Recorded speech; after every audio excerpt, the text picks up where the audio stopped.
যে দেশের পতাকা নিয়ে ঘুরছে ওই দেশ জানেও না মনে হয় যে এই দেশে এই আমার সাপোর্টার আছে। আর যে যুব সমাজ তাদের জীবনের উদ্দেশ্য জানে না তাদের পক্ষেই সম্ভব এইসব মেসি, আর্জেন্টিনা, ব্রাজিল এইসব নিয়ে ব্যস্ত থাকে। যারা নিজেদের জীবনের উদ্দেশ্য জানে তাদের জন্য কোশ্চিনকালেও এখানে সময় নষ্ট করা সম্ভব না। দুনিয়ার জীবনটা কি খেলতামাশা? দুনিয়ার জীবনটা কি খেলতামাশার জন্যে? আল্লাহ পাক যে হায়াতটা দিয়েছেন, ধরেন 50, 60 বা 100 বছর, এই হায়াতটা কে দিয়েছেন? এই সময়টার মালিক কে? তাহলে আল্লাহ যদি সময়ের মালিক হয়, আমি কেন সময় 1 ঘন্টা অপচয় করবো ওখানে বসে বসে? এই সময়টা কি আমার নাকি? সময়টা আমার বাপের নাকি? সময়টা কার? আল্লাহর দেওয়ার সময় আমি টিভি সেটের সামনে বসে বসে 1.5 ঘন্টা নষ্ট করে ফেললাম। আল্লাহ পাক বলছেন, হে মুমিনগণ, কারা মুমিন? উত্তর আছে হাদিসে জিবরিলের মধ্যে। জিবরাইল আলাইহিস সালাম মানুষের রূপ ধরে মসজিদ নববীর মধ্যে আসলেন এবং সাহাবীদের সামনেই আসলেন। সাহাবীদের সামনে মানুষের রূপ ধরে জিবরাইল আলাইহিস সালাম এই একবারই এসেছেন, ইতিহাসে একবার। এসে নবী সাল্লাল্লাহু আলাইহি ওয়াসাল্লামকে জিজ্ঞাসা করছেন 4টা প্রশ্ন। কয়টা প্রশ্ন? 4টা। 1 নম্বর জিজ্ঞাসা করছেন, ইয়া মুহাম্মদ, বলবেন সাল্লাল্লাহু আলাইহি ওয়াসাল্লাম, হে মুহাম্মদ সাল্লাল্লাহু আলাইহি ওয়াসাল্লাম, আখবিরনি আনিল ইসলাম, আমাকে ইসলাম সম্পর্কে বলুন। নবী সাল্লাল্লাহু আলাইহি ওয়াসাল্লাম বলছেন, ইসলাম হচ্ছে আন তাশহাদা আল্লা ইলাহা ইল্লাল্লাহ ওয়া আন্না মুহাম্মাদান আবদুহু ওয়া রাসূলুহু। ইসলাম হচ্ছে এই সাক্ষ্য দেয়া যে আল্লাহ ছাড়া কোনো ইলাহ নেই এবং মুহাম্মদ সাল্লাল্লাহু আলাইহি ওয়াসাল্লাম আল্লাহর বান্দা এবং রাসূল। এটা হলো প্রথম, অর্থাৎ কালিমা লা ইলাহা ইল্লাল্লাহ। এর অর্থ হচ্ছে আল্লাহ ছাড়া আমি কারো বিধান মানতে পারবো না। কথা কি বোঝা যায়? আল্লাহ ছাড়া আমি কারো দাসত্ব করব না। আল্লাহ ছাড়া কেউ আমার রব নয়, কেউ আমার রিজিক দাতা নয়, কেউ আমার জীবন দাতা নয়, কেউ আমার মৃত্যু দাতা নয়, এমনকি আল্লাহ ছাড়া বিধান দেওয়ার মালিকও কেউ না। মুহাম্মদ রাসূলুল্লাহ, অর্থাৎ আল্লাহকে পাওয়ার জন্যে যে তরিকা, মুহাম্মদ সাল্লাল্লাহু আলাইহি ওয়াসাল্লামের পথ ও পদ্ধতি অনুসরণ করতে হবে। এই তরিকার বাইরে অন্য কোনো তরিকা ফলো করা যাবে না। হ্যাঁ, তবে তার তরিকা ফলো করা যাবে যার কথা এবং কাজ নবীর সাথে মিলে যায়, আলহামদুলিল্লাহ। যারটা মিলে না তারটা নেওয়া যাবে না। মুহাম্মদ রাসূলুল্লাহ মানে নিজের মন গড়া কোনো কাজ করা যাবে না। ইবাদত করার ক্ষেত্রে প্রত্যেকটা কাজ নবী সাল্লাল্লাহু আলাইহি ওয়াসাল্লামের সুন্নাত মোতাবেক করতে হবে। মুহাম্মদ রাসূলুল্লাহ সাল্লাল্লাহু আলাইহি ওয়াসাল্লাম। 2 ওয়া আন তুকিমাস সালাত, তুমি 5 ওয়াক্ত সালাত আদায় করবে। একটা হাদিসের মধ্যে এসেছে, মান তারাকা সালাতা মুতাআম্মিদান ফাকাদ কাফার। নবী সাল্লাল্লাহু আলাইহি ওয়াসাল্লাম বলেছেন, কোন ব্যক্তি যদি, মুসলিম ব্যক্তি, ইচ্ছাকৃতভাবে তার উপর অর্পিত ফরজ নামাজ ছেড়ে দেয়, সে ব্যক্তি কুফরি করলো। কি করলো? আর মুয়াজ বিন জাবাল রাদিয়াল্লাহু আনহুকে নবীজি বলছেন, মান তারাকা সালাতা মুতাআম্মিদান ফাকাদ বারিআত মিন যিম্মাতিল্লাহ। যে ব্যক্তি তার উপর অবধারিত ফরজ নামাজ ছেড়ে দেয়, সে যেন আল্লাহর জিম্মেদারি থেকে মুক্ত হয়ে গেল। আল্লাহর কোনো জিম্মেদারি নাই তার উপর। 90% মুসলিমের দেশে এটা খুবই দুঃখজনক যে আমাদের মধ্যে বেশিরভাগ মানুষ 5 ওয়াক্ত নামাজ পড়ে না। শুধু বড় গলায় কি 90% মুসলিম বললে হবে? যখন 90% মুসলিমের দেশের 100% মুসলিম 5 ওয়াক্ত নামাজ পড়বে, ইসলাম এমনি এমনি প্রতিষ্ঠা হয়ে যাবে ইনশাআল্লাহ তাআলা। যখন মুসলিম কান্ট্রির বেশিরভাগ মানুষই নামাজি হবে, ইনশাআল্লাহ আল্লাহর জমিনে আল্লাহর দিন প্রতিষ্ঠা হয়ে যাবে ইনশাআল্লাহ। আমরা যদি নামাজ আদায় না করি, দিন কি প্রতিষ্ঠা হবে ভাই? আমরা তো আমাদের দেহের উপরেই দিনটা প্রতিষ্ঠা করতে পারলাম না। পরিবারে করব কিভাবে, সমাজে কিভাবে করব, আর বিশ্বে কিভাবে করব? তবে আলোচনার একটা উদ্দেশ্য বলে দিয়ে থাকি, আগেই বলে দেই, ইসলাম দিয়ে পৃথিবী শুরু হয়েছে, নবী দিয়ে সভ্যতা শুরু হয়েছে, ইসলাম দিয়েই পৃথিবী শেষ হবে, নবী দিয়েই সভ্যতা শেষ হবে ইনশাআল্লাহ। শুরু হয়েছে আদম আলাইহিস সালামকে দিয়ে এবং শেষ হবে ইনশাআল্লাহ তাআলা নবী ঈসা আলাইহিস সালামকে দিয়ে। এই কথাটা মাথায় রাখবেন। আমাদেরকে বলছেন, হে মুমিনরা, তোমরা আল্লাহকে ভয় করো। ইমানদার কারা বোঝাতে গিয়ে হাদিসে জিবরিলে আসছি। জিবরাইল আলাইহিস সালাম এসেছেন, জিজ্ঞাসা করছেন ইসলাম কাকে বলে। নবীজি বলছেন আগে কালিমা, তারপরে সালাত। তো সালাতের কথা বলতে গিয়ে ওখানে চলে গিয়েছিলাম। আমরা যদি ইসলামের বিজয় দেখতে চাই তাহলে সবাইকে 5 ওয়াক্ত নামাজ পড়তে হবে। রাজি আছেন তো? আজকে থেকে 5 ওয়াক্ত নামাজ ছাড়বেন। স্পেশালি যুবক ভাই যারা আছো, তোমাদের তারুণ্য আছে, রক্তের উদ্যম আছে, তোমরা চাইলে অনেক কিছুই করতে পারো। অনেক বার্ধক্যে উপনীত হওয়া মানুষ নামাজ পড়তে চায় কিন্তু পড়তে পারে না। তরুণদের কাছে আল্লাহ পাক সুযোগ দিয়েছেন। আর ইসলামের বিরোধী শক্তি যারা আছে তারা খুব ভালো করেই জানে কিন্তু যে ইসলামের বিজয়ে সবচেয়ে বড় ভূমিকা রাখতে পারে তরুণ সমাজ, যুবক সমাজ, যুব সমাজ, তরুণ প্রজন্ম। এ কারণেই তো দেখবেন তরুণ প্রজন্মকে তাদের উদ্দেশ্য থেকে সরিয়ে দেওয়ার জন্যে তারা আপনার সামনে অনেকগুলো টোপ দিয়ে দিয়েছে। দেখাবো টোপ কয়েকটা। 1 নম্বর টোপ দিয়েছে মেয়ে নারী জাতি। মেয়েদেরকে বেপর্দা করে তোমার সামনে উপস্থাপন করে দিয়েছে, ফ্রি মিক্সিং। এখন তুমি আর ঈমান ধরে রাখতে পারছো না। এটা পরিকল্পিত ছিল, কারণ আল্লাহ পাক বলেন যুজ্জিনা লিন-নাস হুব্বুশ শাহাওয়াতি মিনান নিসা। মানুষের জন্য সবচেয়ে যে আকর্ষণীয় বিষয়গুলো তার মধ্যে 1 নম্বর হচ্ছে মহিলা, মানে মেয়ে, নারী জাতি। এটা আমাদের কাছে সবচেয়ে আকর্ষণীয়। আল্লাহ পাকের সবচেয়ে সুন্দর সৃষ্টিকে মানুষ না, মানুষের মধ্যে আল্লাহ পাকের সবচেয়ে শ্রেষ্ঠ সৃষ্টিকে নারী জাতি। আল্লাহ পাক তাদেরকে সুন্দর করে সৃষ্টি করেছে, তাই নয় কি? এ কারণে পুরুষদের সবচেয়ে আকর্ষণের জায়গা কোনটা? নারী জাতি। এ কারণে মেয়েদেরকে বেপর্দা করে তোমার সামনে ছেড়ে দেওয়া হয়েছে। জেনা বেড়েছে, ব্যভিচার বেড়েছে, ফ্রি মিক্সিং বেড়েছে, ধর্ষণ বেড়েছে, এই যে হারাম প্রেমের সম্পর্কগুলো বেড়েছে। যুবকেরা তাদের জীবনের উদ্দেশ্য ভুলে গেছে। আমার কথা কি বুঝতে পারছেন? আচ্ছা, এটা 1 নাম্বার। 2, মাদক। যুবকদের সামনে মাদকের সহজলভ্যতা। চাইলেই হাত বাড়ালেই মাদক, হাত বাড়ালেই ইয়াবা, হাত বাড়ালেই ফেন্সিডিল, হাত বাড়ালেই হেরোইন, তাই না? কথা ঠিক না বেঠিক? যদি কেউ চায় যে আমি আজকে রাত্রে মাদক খাবো, সে পারবে, হাত বাড়ালেই পারবে। এখনকার সমাজ এমন, যদি কেউ চায় যে আজকের রাত্রে আমি পতিতালয়ে গিয়ে রাত কাটাবো, সে পারবে। 500 টাকা 1000 টাকার বিনিময়ে মানুষ এখন জেনা করতে পারে না? 5 টাকা 10 টাকা 50 100 টাকা দিয়ে মানুষ এখন ইয়াবা কিনে খেতে পারে। আর যারা সীমান্তবর্তী অঞ্চলে আছেন তারা আরো ভালো জানেন আমার কথা কতটুকু সত্য কতটুকু মিথ্যা। যুবকদের সামনে মাদক এমনি এমনি দেওয়া হয় নাই। উদ্দেশ্য কি? তোমার দ্বারা ইসলামের বিজয় সম্ভব ছিল। মাদক সেবন করাই তোমাকে সরায় দিয়েছে ওই রাস্তা থেকে। কথা বুঝতে পারছো? খুব সতর্ক। 3 নাম্বার, জুয়া। তোমার সামনে জুয়া দিয়ে দিয়েছে। জুয়া, ফুটবল বিশ্বকাপ হইলে জুয়া, IPL হইলে জুয়া, BPL হইলে জুয়া, ফুটবল ফিফা হইলে জুয়া। জুয়া খেলে না মানুষ। আর যে যুব সমাজ তাদের জীবনের উদ্দেশ্য জানে না, তাদের পক্ষেই সম্ভব এইসব মেসি, আর্জেন্টিনা, ব্রাজিল এইসব নিয়ে ব্যস্ত থাকা। যারা নিজেদের জীবনের উদ্দেশ্য জানে তাদের জন্য কোশ্চিনকালেও এখানে সময় নষ্ট করা সম্ভব না। দুনিয়ার জীবনটা কি খেলতামাশা? দুনিয়ার জীবনটা কি খেলতামাশার জন্য? আল্লাহ পাক যে হায়াতটা দিয়েছেন, ধরেন 50, 60 বা 100 বছর, এই হায়াতটা কে দিয়েছেন? এই সময়টার মালিক কে? তাহলে আল্লাহ যদি সময়ের মালিক হয়, আমি কেন সময় 1 ঘন্টা অপচয় করবো ওখানে বসে বসে? এই সময়টাকে আমার নাকি? সময়টা আমার বাপের নাকি? সময়টা কার? আল্লাহর দেওয়ার সময় আমি টিভি সেটের সামনে বসে বসে 1.5 ঘন্টা নষ্ট করে ফেললাম। যে দেশের পতাকা নিয়ে ঘুরছে ওই দেশ জানেও না মনে হয় যে এই দেশে এই আমার সাপোর্টার আছে। হ্যাঁ, আর খেয়াল করে দেখবেন এই আয়োজনগুলো এখন করানো হচ্ছে মুসলিম দেশগুলোকে দিয়ে। যে হারাম একটা কাজকে জায়েজ করার যে কত তরিকা বের হয়েছে। এখন একটা মুসলিম কান্ট্রি জিতেছে, মানে ভাবখানা এমন যে এই জেতার ফলে আমরা ইসলামী খেলাফত কায়েম করে ফেলেছি। ভাবখানা এমন যে কুফফারদের সাথে মনে হয় যুদ্ধ জিহাদ করে বিশ্বের বুকে ইসলাম কায়েম করে ফেলেছে। ভাবখানা এমন। বিষয়টা কি জানেন? আমাদেরকে এই খেলাধুলার অহেতুক কাজে ব্যস্ত করে দিয়ে ওরা ওদের এজেন্ডা বাস্তবায়ন করছে।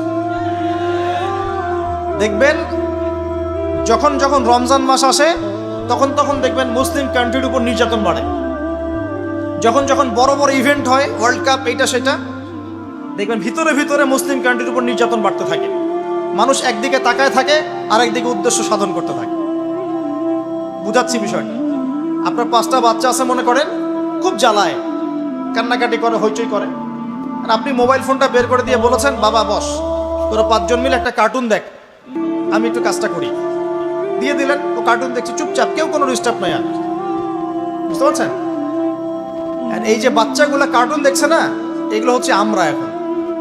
আর ওই যে কাজ করছে বাপ, এটা হচ্ছে ওরা, পশ্চিমারা।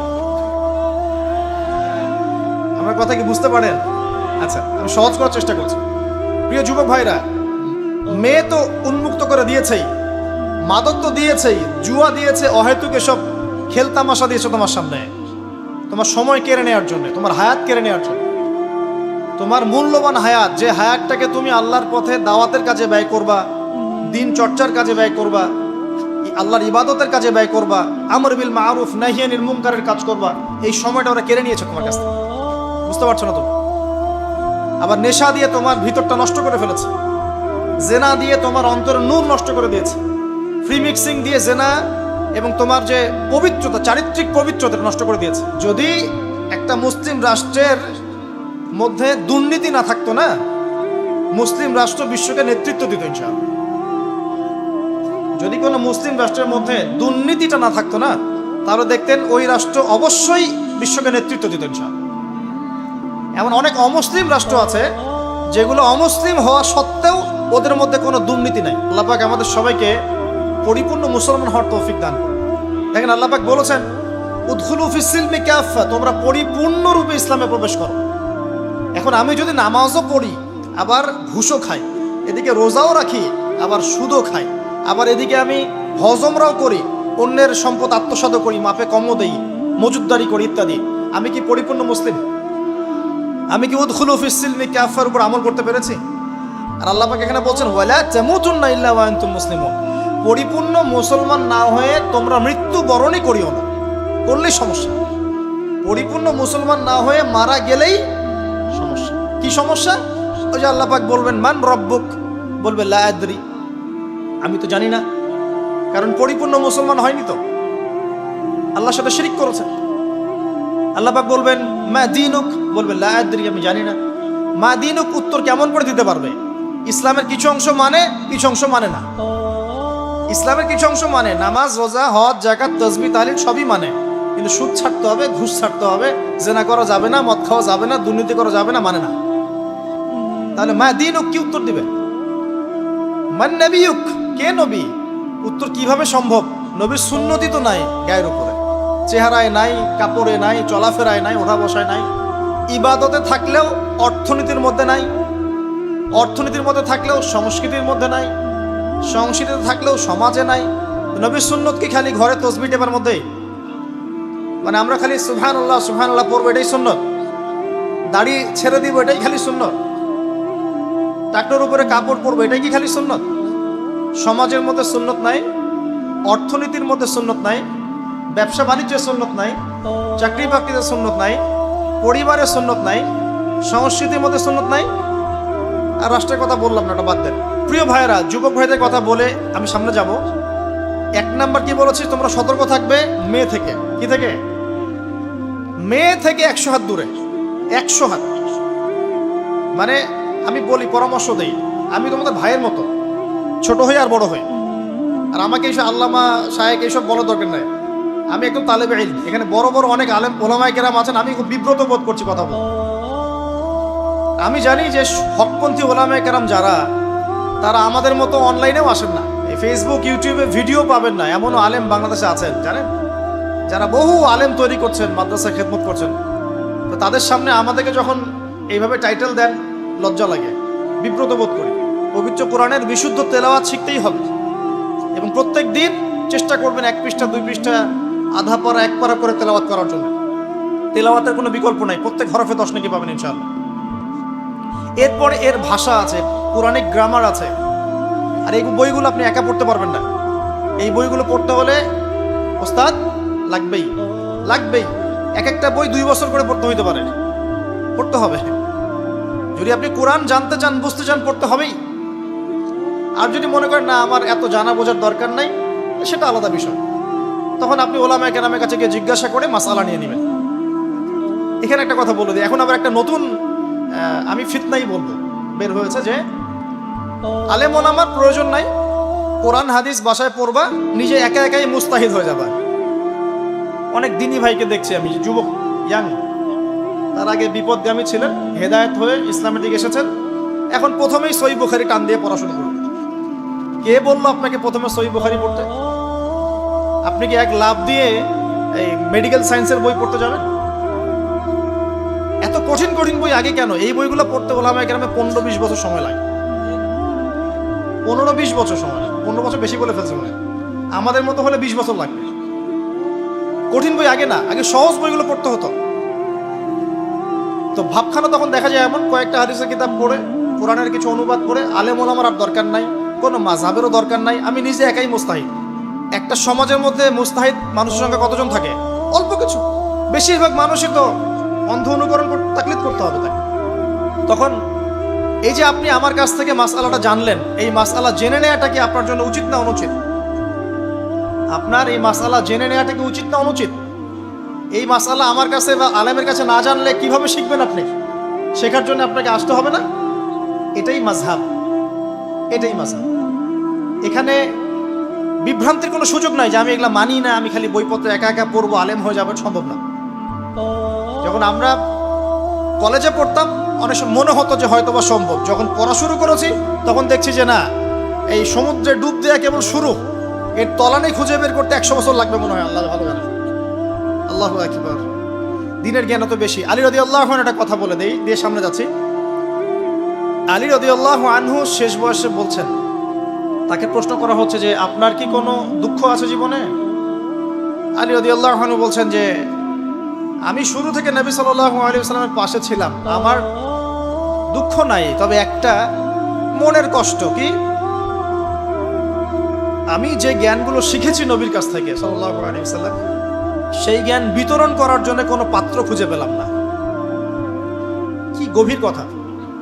যে জ্ঞান শিখেছি এটা বিতরণ করার পাত্রই খুঁজে পেলাম না। তাহলে পাত্র, আমরা তো পাত্র, জ্ঞান বিতরণ করবেন ওলামায়ে কেরাম। পাত্র আমরা যদি পরিষ্কার না হই, জ্ঞান কিভাবে পাবেন? সম্ভব? সম্ভব না।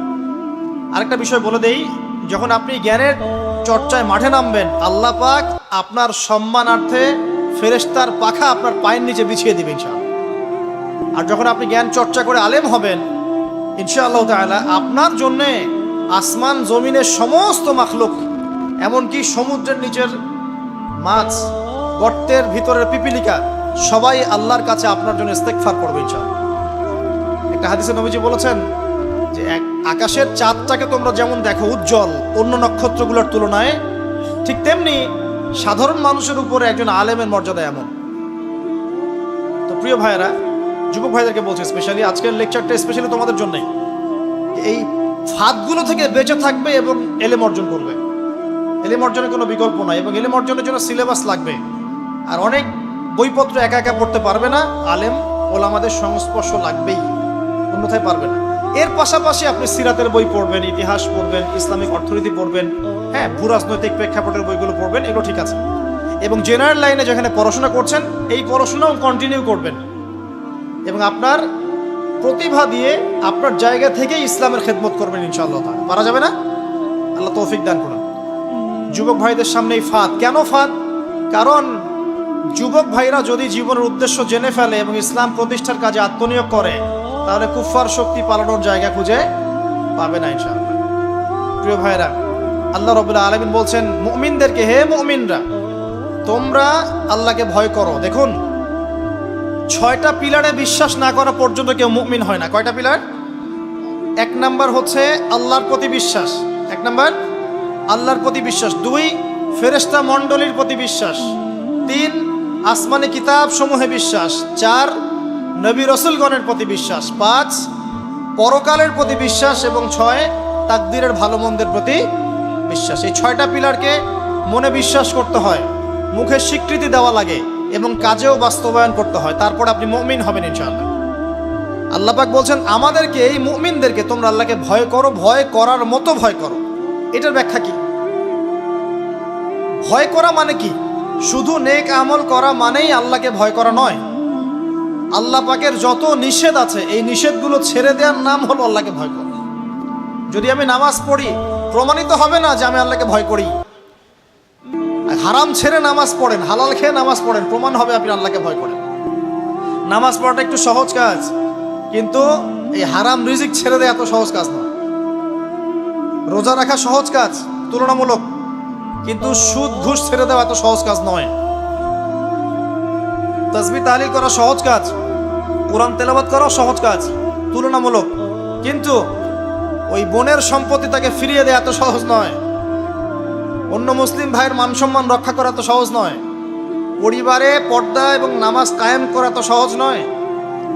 এবং এই সুদ ঘুষ দুর্নীতি অন্যের সম্পদ আত্মসাৎ থেকে বের হয়ে আসা এত সহজ নয়। তাকওয়া মানে কি? পরিপূর্ণরূপে ইসলামে প্রবেশ করা, আল্লাহ পাকের যাবতীয় হুকুম আহকাম মেনে চলা, আদেশও এবং নিষেধও। আল্লাহ পাক বলেন শেষে, ওয়ালা তামুতুন্না ইল্লা ওয়া আনতুম মুসলিমুন। একজন নবীর কথা খালি বলবো, বিশৃঙ্খলা করেন না, একটু ধৈর্যের সাথে বসেন। আমরা খুব লম্বা আলোচনা করব না, একটু বসেন, শেষ করে দিচ্ছি আস্তে আস্তে। আর যদি কারো কোনো প্রশ্ন থেকে থাকে এভাবে চিরকুট আকারে আমাদের এখানে দিতে পারেন ইনশাআল্লাহ। মুসলিম না হয়ে মৃত্যুবরণ করো না। আল্লাহ পাকের কালাম পবিত্র কোরআনের মধ্যে সূরা হজ নামে একটা সূরা আছে। এখানে আল্লাহ পাক সূরা হজের মধ্যে ইব্রাহিম আলাইহিস সালামের কথা বলছেন যে হুয়া সাম্মাকুমুল মুসলিমিন। ইব্রাহিম আলাইহিস সালাম সেই নবী যিনি তোমাদের নাম মুসলিম দিয়েছেন। কি দিয়েছেন? আচ্ছা, ইব্রাহিম আলাইহিস সালামের দুটো ঘটনা বলবো খালি, আমি আপনাকে ইসলাম দেখাচ্ছি কি জিনিস। দেখুন, তার স্ত্রীকে আল্লাহ পাক বলছেন রেখে আসো, হাজেরা আলাইহিস সালামকে রেখে আসো মক্কার কাবা ঘরের কাছে, যেখানে কোনো মানুষ নাই, কোনো খাবার পানি কিচ্ছু নাই, সাথে ছোট সন্তান ইসমাইল। দেখেন, রেখে আসার সময় কিন্তু ইব্রাহিম আলাইহিস সালাম আল্লাহকে বলেন নাই যে আল্লাহ আমি আমার স্ত্রী সন্তানকে ওখানে কেন রেখে আসবো, এর পিছনে যুক্তি কি, এর পিছনে বিজ্ঞান কি, এর পিছনে দর্শন কি জিজ্ঞেস করেছিলেন? আল্লাহ পাক বলেছেন সামি'না আতা'না। সন্তান বড় হয়েছে, আল্লাহ পাক বলছেন তাকে জবাই করতে হবে। তিনি সন্তানকে গিয়ে বলছেন ইয়া বুনাই ইন্নী আরা ফিল মানামি আন্নী আসবাহুক, আমি স্বপ্নে দেখছি তোমাকে জবাই করছি, ফানজুর মায়াদা তারা, তোমার কি রায় আমাকে বলো। সন্তান বলছে এবার ইয়া আবাতি, হে আমার আব্বা, ইফআল মা তু'মার, আপনাকে যে আদেশ করা হয়েছে সে আদেশ আপনি পালন করেন। সাতাজিদুনি ইনশাআল্লাহু মিনাস সাবিরিন, ইনশাআল্লাহ আপনি আমাকে ধৈর্যশীল পাবেন। কে বলছে এটা? ইসমাইল। ইসমাইলের মধ্যে কি এখনকার তরুণদের জন্য আদর্শ নাই? যে বয়সে ইসমাইল আলাইহিস সালাম বলছেন আব্বা আমাকে জবাই করে দেন, কোনো সমস্যা নাই, ইনশাআল্লাহ আপনি আমাকে ধৈর্যশীল পাবেন, ওই বয়সের আমাদের তরুণ প্রজন্ম, টিকটক প্রজন্ম, ওই বয়সে আমাদের তরুণ প্রজন্ম যে কিশোর গ্যাংয়ে যোগ দিয়েছে, জেনা করেছে, মাদক খাচ্ছে, জুয়া খেলছে, এই যে জার্সি গায়ে দিয়ে ঘুরে বেড়াচ্ছে। দেখেন, এই ওয়াজে আসার সময় দেখলাম যে কিছু ছেলে দাঁড়িয়ে আছে ওখানে, কি হচ্ছে ওখানে দাঁড়ায়, বক্তা এখন আসে নাই, সিগারেটের প্যাকেট থেকে সিগারেট বের করে টান দিচ্ছে ওখানে। বক্তা তো এখন আসেন, টান দিয়ে যায়, তারপর বসে। মাদক বলতে কি বোঝো তোমরা? খালি গাঁজা, ইয়াবা, ফেন্সিডিলি মাদক? সিগারেটটা মাদক না? এই জর্দা খাই, এটা কি মাদক না? এগুলো মাদকের মধ্যে পড়ে, এগুলো ফ্যাশন হয়ে গেছে এখন। আল্লাহ পাক তোমাদেরকে এগুলো থেকে হেফাজত করুন। আমি দেখেন, ইসমাইল বলছেন হে আমার আব্বা আমাকে আপনি জবাই করে দেন, যদি আল্লাহ আদেশ করে থাকেন, আমাকে ধৈর্যশীল পাবেন ইনশাআল্লাহ। মা বোনদের জন্য বলছে এখানে একটা কথা, দেখুন প্রিয় মা বোনরা ভালো করে শুনুন। দেখুন, ইসমাইল আলাইহিস সালামকে কিন্তু তার বাবা বড় করেন নাই। ইসমাইল আলাইহিস সালাম বড় হয়েছেন মক্কায় তার মায়ের কাছে, হাজরা আলাইহিস সালামের কাছে। আর ইব্রাহিম আলাইহিস সালাম থাকতেন সিরিয়ায়, শামে, তার আরেক স্ত্রী সারা আলাইহিস সালামের সাথে তিনি যাওয়া আসা করতেন। আর তখনকার যাওয়া আসা এত সহজ ছিল না, তখন কোনো মোটর যান ছিল না। দেখুন, যেমন মা তেমন সন্তান। কেমন মা? হাজরা আলাইহিস সালামকে বলা হচ্ছে যে তোমাকে এখানে রেখে যেতে আল্লাহ আদেশ করেছেন। তো হাজরা আলাইহিস সালাম বলছেন এখানে তো কোনো পানিও নাই, কোনো খাবারও নাই, আপনি এখানে আমাদেরকে একা ফেলে যাচ্ছেন ইব্রাহিম আলাইহিস সালাম বলছেন আল্লাহর আদেশ, কিছু করার নাই। এখন হাজরা আলাইহিস সালাম বলছেন আচ্ছা যদি আল্লাহ আদেশ করে থাকেন তাহলে ইনশাআল্লাহ আল্লাহ আমাদের হেফাজত করবেন, আল্লাহর প্রতি আমি পূর্ণ তাওয়াক্কুল করলাম। কে বলছেন? হাজরা। এই হাজরা আলাইহিস সালামের দেখেন এখানে তো কোনো খাবারই নাই, পানিও নাই, এক মশক পানি, একটু খাবার, দ্রুতই শেষ হয়ে গেল। শেষ হওয়ার পর তিনি ছোটাছুটি করছেন, suffer Marwah, suffer Marwah, suffer Marwah, কোথাও যদি একটু পানি পাওয়া যায়। কি তাওয়াক্কুল আল্লাহর প্রতি, ছোটাছুটি করছেন, বাচ্চা ইসমাইল কান্নাকাটি করছে, মায়ের এই ছোটাছুটি আল্লাহর কাছে এত পছন্দ হয়েছে, যতদিন হজ থাকবে এই হাজরা আলাইহিস সালামের স্মৃতির সাথে জড়িত এই সাই থাকবে। এবং এই ঘটনা আল্লাহর কাছে এত পছন্দ হয়ে গেল যে আল্লাহ পাক জিবরাইল আলাইহিস সালামকে পাঠিয়ে জামজাম কূপের পানি বের করে দিলেন, যেই কূপের পানি জীবনে কখনো শেষ হয় না, পানি খেলে খিদাও লাগে না। চিন্তা করে দেখেন, গ্যালন গ্যালন পানি যাচ্ছে, গ্যালনের পর গ্যালন জামজাম থেকে প্রত্যেক দিন। এমনকি মদিনায় গেলেও আপনি জামজামের পানি পাবেন, মসজিদে কুবায় গেলেও জামজামের পানি পাবেন। আর পৃথিবীর বিভিন্ন জায়গায় তো আমরা নিয়ে আসছি, শেষ হয়েছে? পানির স্তর 1 ইঞ্চি পর্যন্ত নিচে নামে নাই, নেমেছে? দেখেন, আল্লাহর প্রতি যখন মানুষ পূর্ণ তাওয়াক্কুল করে তখন আল্লাহর মারেফত নেমে আসে। যখন মানুষ আল্লাহর প্রতি পূর্ণ তাওয়াক্কুল করে ফেলবে তখন আল্লাহ পাক আধ্যাত্মিকত্ব দিয়ে দিবেন। এটা কি বিজ্ঞান দিয়ে ব্যাখ্যা করা যায়? একজন ফেরেশতা আসলো, পাখা দিয়ে আঘাত করলো, মাটি থেকে ঝর্ণা বের হওয়া শুরু হলো। এখনকার বিজ্ঞান বিশ্বাস করবে? কোনো যুক্তি দর্শন বিশ্বাস করবে? করবে না। এই যে মা, তাওয়াক্কুল কাটিনী মা, তার গর্ভ থেকে জন্ম নিয়েছে ইসমাইলের মতো সন্তান, যে বলছে আব্বা আমাকে জবাই করতে চাইলে করে দেন, কোনো সমস্যা নাই, আল্লাহর ইনশাআল্লাহ আপনি আমাকে ধৈর্যশীল পাবেন। সুবহানাল্লাহ। এই জন্য বলি, আমাদের পরিবারের মায়েরা যদি হাজরা আলাইহিস সালামের মতো হতে না পারে তাহলে ইসমাইলের মতো প্রজন্ম তৈরি হবে না।